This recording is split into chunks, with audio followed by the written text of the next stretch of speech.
Bom dia, queridos, como vocês estão? Bom, iniciando aqui nossa aula, é basicamente aqui a revisão do que a gente viu lá no dia 25 de março, né? Tivemos esse recesso. Então agora a gente está 8 de abril.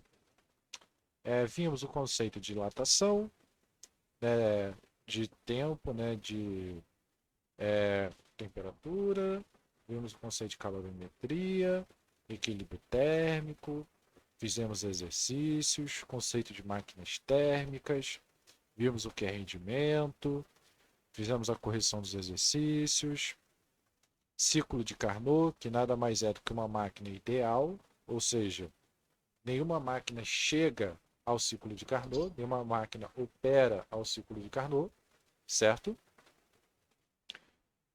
Tanto que é o modelo ideal. Fizemos alguns exercícios e ficou duas questõezinhas para casa.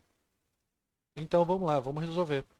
Então ela fala o seguinte: a fonte quente e fria de uma máquina térmica opera em temperaturas de 500 e 300.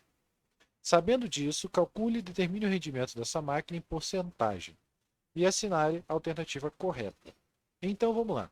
Sempre quando ele der duas temperaturas, duas quantidades de calor nesse exercício, a gente sabe que o maior vai ser o quente e o menor vai ser o frio. Tudo bem? Então quente é Q1, frio Q2. Ou T1 e T2. Então, quando a gente lida com o ciclo de Carnot, a gente tem essa fórmula aqui, ó, que ela é exatamente igual à fórmula do rendimento. Ó. É igualzinho. A única diferença é que o Q virou um T. Então, vamos resolver. Ó. Temperatura sempre vai estar em Kelvin, tudo bem? Sempre. Se tiver em graus Celsius, converte, porque se tiver em Kelvin, está errado. Ok? Então, vamos lá. Só ajustando um pouquinho aqui. Vai ficar 1 menos. Nossa temperatura T2 é a temperatura fria, T2 é a temperatura quente. Lembre que esse cara sempre vai dar um número menor do que 1 e sempre vai dar positivo. Tudo bem? Se eu fizer 500 sobre 300, esse cara vai dar algum erro, né? Porque vai ficar um número maior do que 1. 1 menos maior que 1 vai dar um número negativo. Não pode. Então vai ficar ali 300 sobre 500 é a mesma coisa que 3 quintos. 3 quintos eu posso simplificar a mesma coisa que 5 sobre 5 menos 3 quintos. Ou seja, 5 menos 3, 2. 2 quintos. 2 quintos, eu posso multiplicar esse cara por 100. Ou melhor, eu vou multiplicar ele por 20. Por que, que eu vou multiplicar esse cara por 20? Porque vai ficar, na verdade, por 20. Vou multiplicar ele por 100%, só para vocês terem a noção. Vai acabar dando por 20. Vai ficar, então, multiplicando por 100, vai ficar 200 dividido por 5. 200 dividido por 5, 40. Ou seja, minha máquina tem um rendimento de 40%. Não é por isso que eu falei de multiplicar por 20, que aqui eu já estava visualizando que ia cortar aqui. Né? Então, minha máquina ela vai ter um rendimento de 40%, logo, letra B. Tudo bem? Vamos para o próximo. Então, próxima questãozinha. De acordo com as leis da termodinâmica, uma máquina térmica real. Então, real e ideal. Carnot é ideal, uma ideia. Tudo bem? Pode atingir rendimentos superiores ao da máquina de Carnot? Não, sempre vai ser menor. Nunca poderá ter um rendimento superior ao rendimento da máquina de Carnot. Perfeito, tá certo. Tem rendimento igual a 100%? Não, nenhuma máquina tem rendimento 100%. O que é rendimento 100%? Significa que eu estou aproveitando toda a energia. E isso não é verdade. Tá? Tem rendimento que dependerá exclusivamente da temperatura da fonte quente e da fonte fria. Mas é, pode ter rendimento superior a 100%. Eu diria que o ideal seria essa aqui, ó. Ela está mais certa, porque ela nunca vai ser superior à máquina de Carnot, tá bom? Quando ela diz que depende exclusivamente da fonte quente e fonte fria, mais ou menos, porque você tem uma perda. Então, tipo assim, você tem ali o motor, você tem uma tração, tem um atrito, tem algum desgaste ali que vai estar acabando levando um pouquinho desse rendimento. tudo bem? Então não vai ser só, exclusivamente. Sempre quando a questão falar, tipo, sempre acontece ou nunca acontece, dá uma vista grossa nessa questão, que pode estar errado, tudo bem? Seguindo aqui o nosso material, né, utilizando o nosso cronograma, isso aqui é do primeiro bimestre.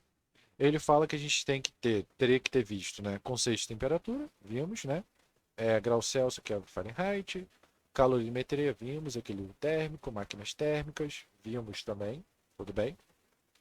No segundo bimestre, a gente teria processos de transição de calor, trabalho e energia interna, conservação e energia interna, calor de máquinas térmicas e atividade. Calor e máquinas térmicas a gente já viu. Vamos ver a parte de transmissão de calor. O terceiro bimestre ele lida com usinas termoelétricas. Eu estou com material, estou fazendo um curso online, assim, excepcional, assim, a outro nível, que fala sobre energias, né, térmicas, processos, geração. Está em inglês. Vou ver se eu jogo no Google, traduz, né? Mas aí eu disponibilizo para vocês darem uma olhada. Tudo bem? Só para vocês terem uma noção, pelo menos, do ideal, né? Ah, então vamos para o processo de transmissão de calor, que é o que a gente vai ver hoje. Então,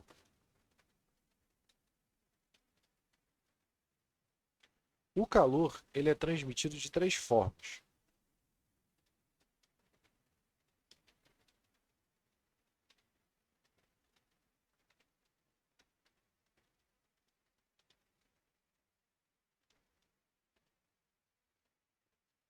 O calor ele pode ser transmitido de três formas. Calor é energia e transição. Então, para um corpo aquecer o corpo, diminuir a temperatura, tem que existir uma transição de calor nesse processo. E aí, quais são as três etapas? Os três processos são a condução, convecção e radiação. A condução ela é a transferência de calor por contato. Ou seja, o fato de eu tocar um objeto, né, eu estou tocando a minha calculadora, significa que eu estou aquecendo ela, ou seja, eu estou transferindo calor para ela. Então, ela é utilizada por materiais sólidos. O outro que a gente tem é a convecção. A convecção é a transferência de calor por fluidos.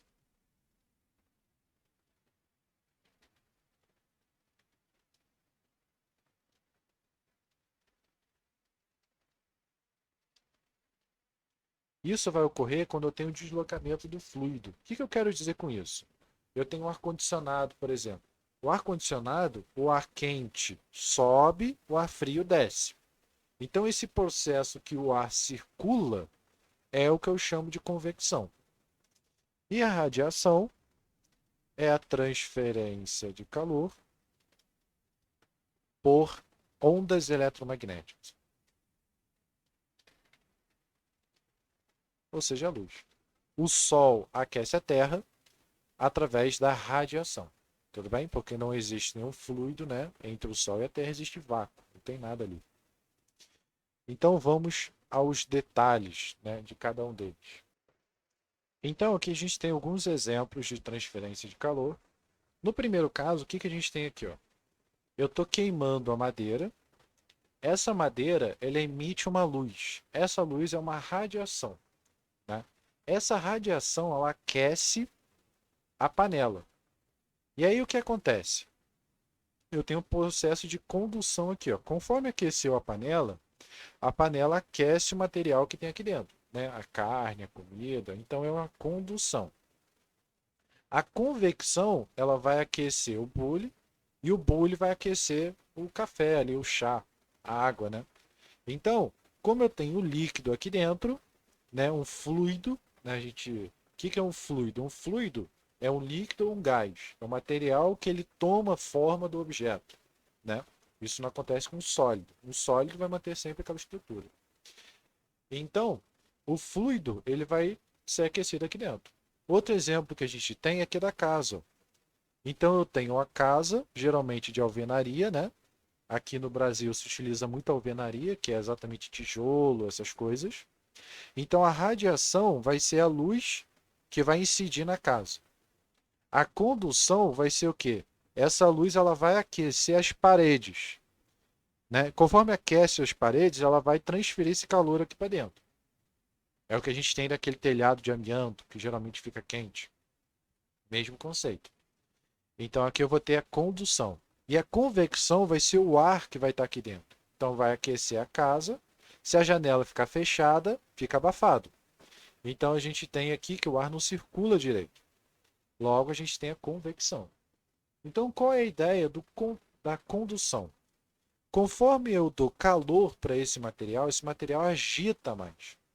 Então aqui ó, tem um material pouco agitado, então ele está vibrando muito pouco. Conforme eu vou aquecendo, ele vai vibrando mais.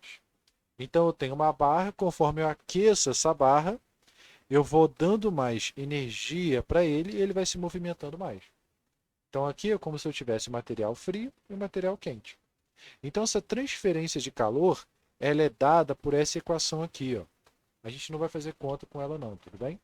Mas só para vocês terem uma noção. O fluxo de calor é o quanto de calor está passando ali ao longo de um tempo. O K é uma condutividade térmica do material, ou seja, o ferro tem uma condutividade, o cobre tem uma, o alumínio tem outra, zinco tem outra, ou seja, cada material tem uma condutividade diferente. Né? Faz diferença se você constrói uma casa toda de metal ou uma casa de alvenaria, de tijolo e tudo mais. Né? Telhado de metal, que é de telhado de ferro, fica muito mais quente do que você botar um telhado de tijolo, de telha, né? Que ele vai ficar mais fresquinho. A ΔT é a variação de temperatura, L é a espessura, ou seja, quanto mais grosso for essa parede, né, mais difícil vai ser do calor adentrar nela. Se você fizer ali um telhado fininho, né, só botou amianto ali, botou aquela telinha de metal, de zinco, né, você vai sentir muito calor. Mas se você faz uma camada grossa, ou seja, bota vários, né, bota um telhado de concreto, bota um telhado ali, tudo mais, bota uma distância, então isso vai dificultar a transferência de calor, ou seja, vai isolar mais, então vai ser mais fresquinho. A convecção é o processo onde eu tenho a variação desse fluxo, ou seja, o fluxo ele varia essa densidade. Então, conforme o fluido é aquecido, a densidade é alterada. Por que a densidade é alterada? Então, conforme o fluido é aquecido, o volume dilata, aumenta, o volume se expande, logo, volume dilata, logo a densidade diminui. Por que a densidade diminui? Lembra que a densidade ela é massa sobre volume.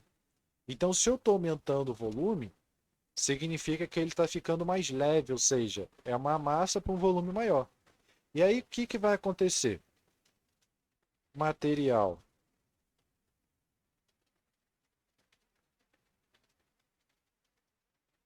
o fluido menos denso vai tender a subir. Então, esse material mais leve ele vai acabar subindo, né? Em contrapartida, o material mais pesado ele vai ficar exatamente lá no fundo. Né? Então, o material mais quente sobe, o frio ocupa seu lugar. E aí, quando ele chega lá em cima, esse quente resfria, né? Que aqui está mais frio. E aí ele desce, eu tenho esse circuito. Então, isso aqui é o que vai gerar meu vento, por exemplo. Né? O que vai gerar lá as marés e tudo mais, né? Também tem o efeito gravitacional, mas aquelas ondas, né? Por isso que, por exemplo, a gente chegou a estudar um pouquinho sobre transferência de calor do mar, né? Quando a gente vai de dia na praia, a praia está quente, a areia está quente e a água do mar está fria. Quando a gente vai de noite, é o processo contrário. O mar está quente e a areia está fria. Por quê? Quando a gente vai de dia, a areia ela tem um calor específico muito baixo. O que isso significa? Com pouca energia, ela aquece muito. Já a água ela tem um calor específico menor. Então significa que ela precisa de muita energia para poder aquecer. Então, quando a gente chega de manhã, a areia está quente. Então, qual é a tendência? A areia está quente e o mar está frio. Então, o ar vai sair da areia e vai para o mar. Então, ela vai seguir em um sentido. Quando chega de noite, é o contrário. A areia está fria e o mar está quente. Então, o ar vai voltar.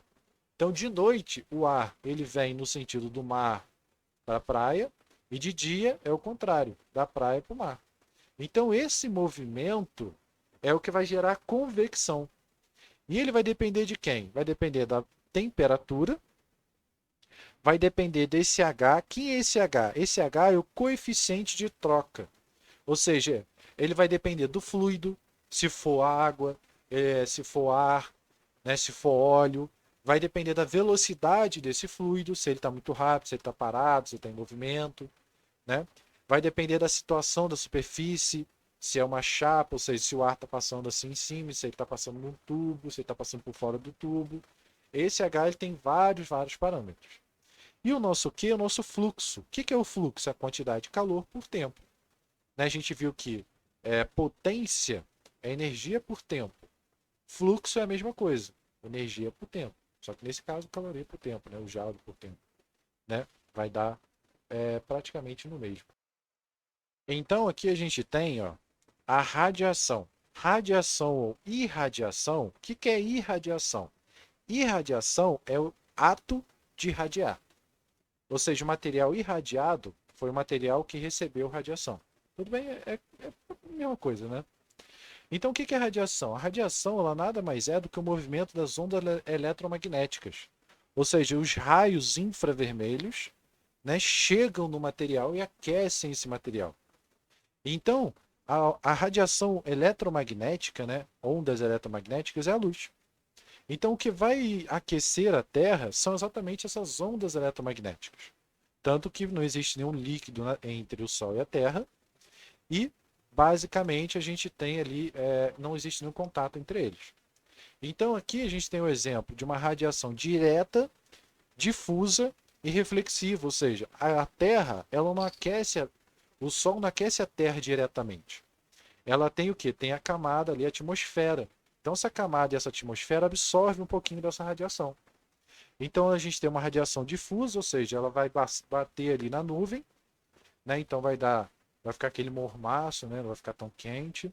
E temos a radiação direta quando a luz bate diretamente em cima da gente. Radiação reflexiva, ela vai bater e refletir, né? É o que acontece, por exemplo, quando a gente está dentro de casa. A luz ela não bate, o sol não vem na nossa cara, mas ela reflete assim, né, os objetos.